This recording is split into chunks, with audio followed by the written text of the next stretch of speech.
Okay, chapter 14, what happened back in the Murderous Mountains. Several weeks earlier, back in the Murderous Mountains, it looked like Mad Guts would have the glory of being last man back. He lasted for 41 hours out there in the water, even when covered with a thin layer of deepest purple flashbang oil. It's an almost superhuman feat. But we know he cheated, don't we?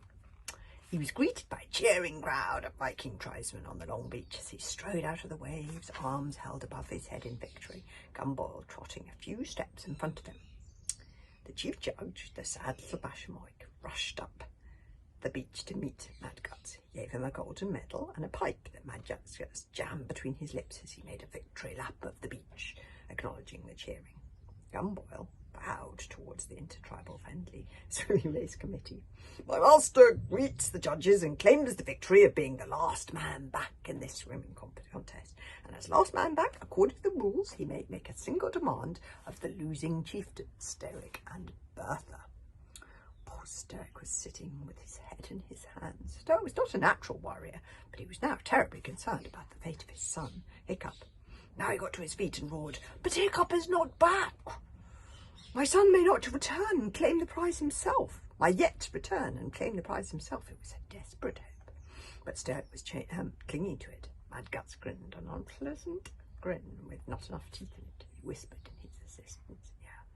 My master points out respectfully, Gumboil bowed in the direction of Stoic Bertha, that Stoic's son Hiccup, Bertha's daughter Kamikaze, and the odd-looking boy they call Fishlegs are most likely to have drowned in the very first hours of the competition.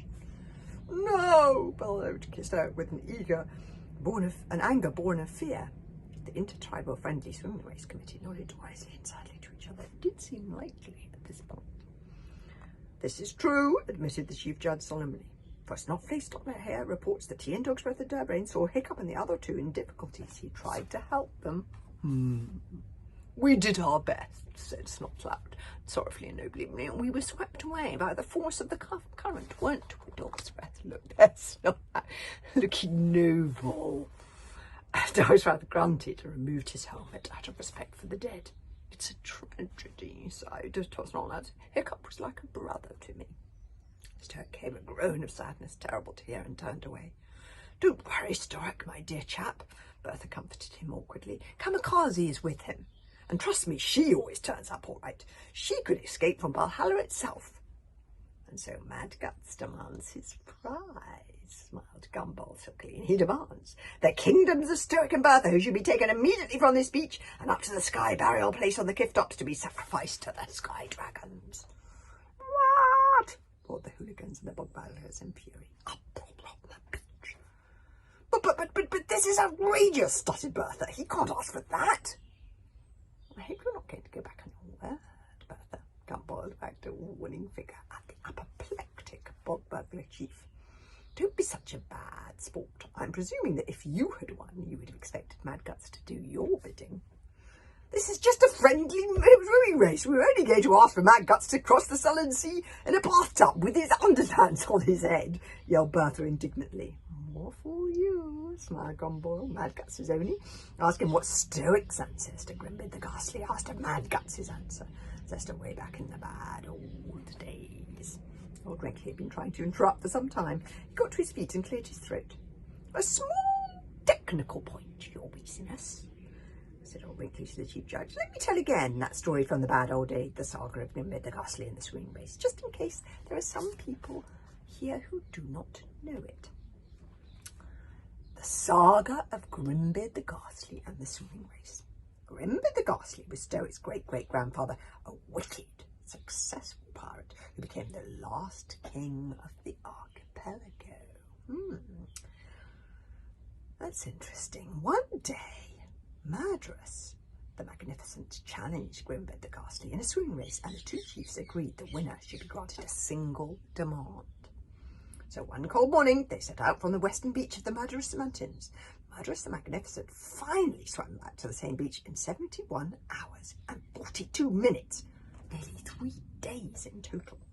His face had swollen to twice the size, and his body was so covered in wrinkles he looked like he'd been pickled in the brine. The hooligan tried right on the beach, hoping and hoping for their chief to return.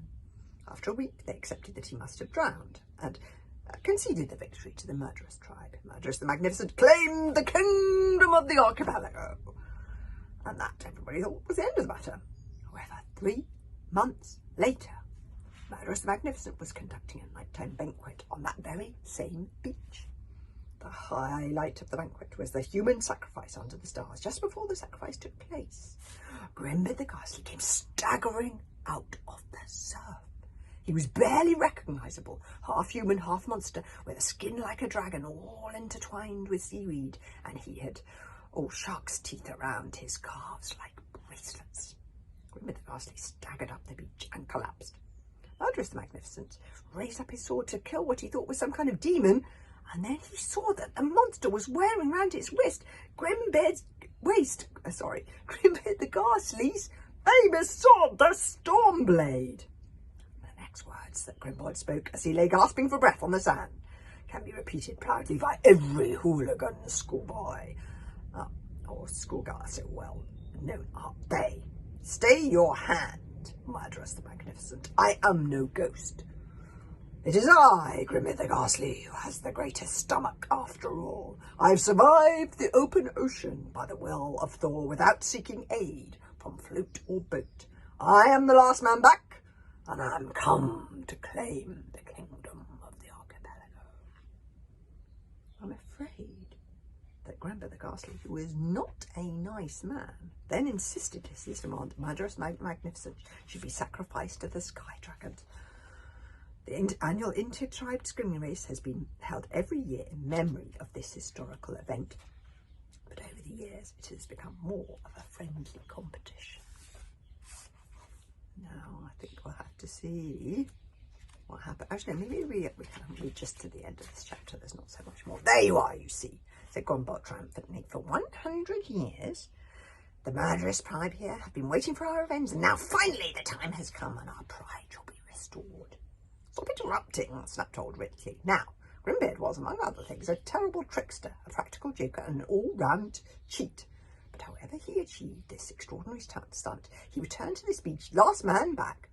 The committee might like to check the sagas for this. Exactly 3 months, 5 days, and 6 hours later, there are still 3 members of the race unaccounted for, namely Hiccup, Fishlings, the Eclects, and their very small bog burglar they call Kamikaze.